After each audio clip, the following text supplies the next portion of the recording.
नमस्कार, मैं हूं कविता उपाध्याय और आप हैं नमामि डिजिटल के साथ। हम रोहतास नगर के विधायक जो कि लोकप्रिय भी हैं और जुझारू भी हैं, अगर इनकी चर्चा करूं जितेंद्र महाजन जी की, तो पैदल भी चल देते हैं और स्कूटी उठा करके भी चल देते हैं।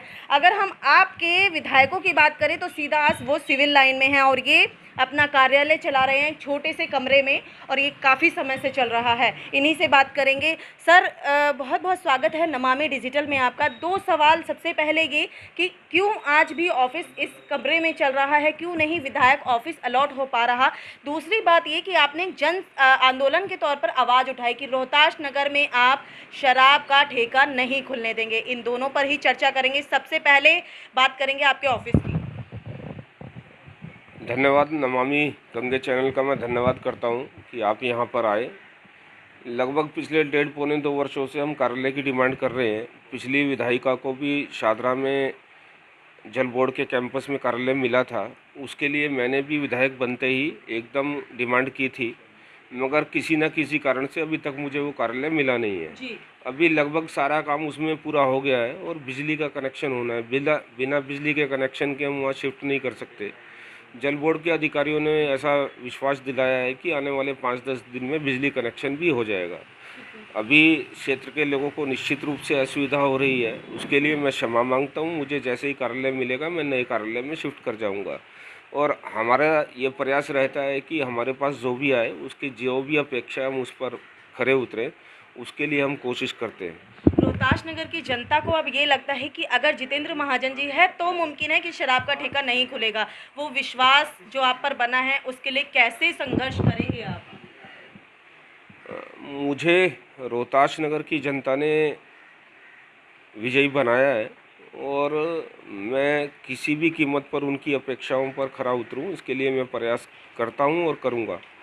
जनता की अपेक्षा ये है कि रोहतास नगर विधानसभा में कोई नया ठेका ना खुले और मैं भी इसके लिए दृढ़ संकल्प हूँ कि कोई नया ठेका यहाँ पर खुला नहीं है। अभी हमने इसकी आंदोलन की शुरुआत की है। हम गली गली में जाएंगे और दिल्ली सरकार की जो नाकामियाँ हैं और दिल्ली सरकार की रिवेन्यू बढ़ाने के लिए शराब की जो नई पॉलिसी है, हम इसका विरोध करेंगे। और मैं कहता हूं कि रोहतास नगर में तो ठेका नहीं खुलेगा, बाकी कहीं पर भी कुछ भी हो तो हम उसका भी विरोध करेंगे। महाजन साहब, अगर हम आपके कार्यकाल की बात करते हैं, आपने लोगों में लोकप्रियता तो बनाई ही है, काम भी किए हैं, लेकिन आप बार बार विपक्ष में हैं तो सवाल भी उठाते हैं दिल्ली सरकार के कामों पर। पेंशन की सबसे पहले बात कर लेते हैं। बुजुर्ग आज भी इस ख्वाहिश में बैठे हैं कि पेंशन बन जाए। क्या लगता है दिल्ली सरकार जानबूझकर नहीं कर रही है, कोई टेक्निकल समस्या भी है इस बीच? देखिए, दिल्ली सरकार जो काम करने चाहिए उन पर ध्यान नहीं देती है। जी। दिल्ली सरकार, आप ये देखिए कि बुजुर्गों की पेंशन बंद है पिछले 4 वर्षों से। पिछले 6 वर्षों से दिल्ली के अंदर कोई नया राशन कार्ड बना नहीं है। जी। आप ये देखिए कि दिल्ली सरकार जो कहती है वो करती नहीं है। आज दिल्ली के अंदर 200 यूनिट फ्री बिजली देने की ये बात करते हैं। आप ये देखिए कि दिल्ली के अंदर जो व्यावसायिक बिजली है वो पूरे देश में सबसे ज़्यादा महंगी है। आज केजरीवाल पंजाब में जाकर तो बेरोजगारों को बेरोजगारी भत्ता देने की बात करते हैं, मगर दिल्ली में नए रोजगार सृजन की और उनका कोई ध्यान में नहीं है। दिल्ली सरकार एक ही काम करती है, अखबारों में और टीवी पर अपना चेहरा चमकाने के लिए हमारे टैक्स के पैसे का इस्तेमाल करती है। अब आप ये देखिए कि आप कहते हैं दिल्ली का 68,000 करोड़ रुपए का बजट है। आप और रिवेन्यू बढ़ाने के लिए दिल्ली को शराब की नगरी बनाना चाहते हैं, दिल्ली के युवाओं को आप नशे में धकेलना चाहते हैं। ये तो कोई अच्छी बात नहीं है, हम इसका विरोध करेंगे। आपने कहा युवा और बुजुर्ग, ना तो उनकी कोई रोजगार पर सवाल उठा दिया, सीनियर सिटीजन्स पर उठा दिया। महिलाओं की अगर हम बात करें तो 10 रुपये का टिकट उन्होंने फ्री कर दिया। इसके अलावा कोई काम आपको दिखाई देता है? पिछले 7 वर्षों में दिल्ली के अंदर एक भी नई बस खरीदी गई है। जी। अगर दिल्ली के अंदर जितनी बसों की ज़रूरत है, अगर उतनी बसें चल रही हैं और आप फ्री कीजिए तो फिर हम सबको अच्छा लगेगा। आज महिला शादरा पर जाकर खड़ी होती है तो एक डीटीसी का बस का इंतजार करने में 2 घंटे लग जाते हैं। तो 2 घंटे किसके पास है? तो स्वाभाविक बात है, ये सब कागजी घोषणाएं हैं, इनका लाभ जनता को नहीं मिल रहा है। आप दिल्ली के अंदर दिल्ली का भला करना चाहते हैं, दिल्ली के लोगों को भला करना चाहते हैं, तो प्रधानमंत्री आवास योजना क्यों नहीं लागू की? आपने दिल्ली के अंदर आयुष्मान योजना क्यों नहीं लागू की? आज आप कोरोना में जिन लोगों की डेथ हुई है, आप 50,000 रुपये देने की बात कर रहे हैं। अरे आपके अगर हॉस्पिटल अच्छे होते, आपका इंफ्रास्ट्रक्चर हेल्थ में अच्छा होता, तो क्यों इतने लोग मरते? आप आदमी की कीमत जो है वो 50,000 रुपये नहीं लगा सकते। जी। आपको करना चाहिए दिल्ली के अंदर जो बुनियादी सुविधाएं हैं उनको ठीक करना चाहिए। अभी आप बैठे हुए हैं, आपके सामने ही लोग आ रहे हैं, 7-7 दिन से पानी नहीं आ रहा, पानी आता है तो गंदा आ रहा है।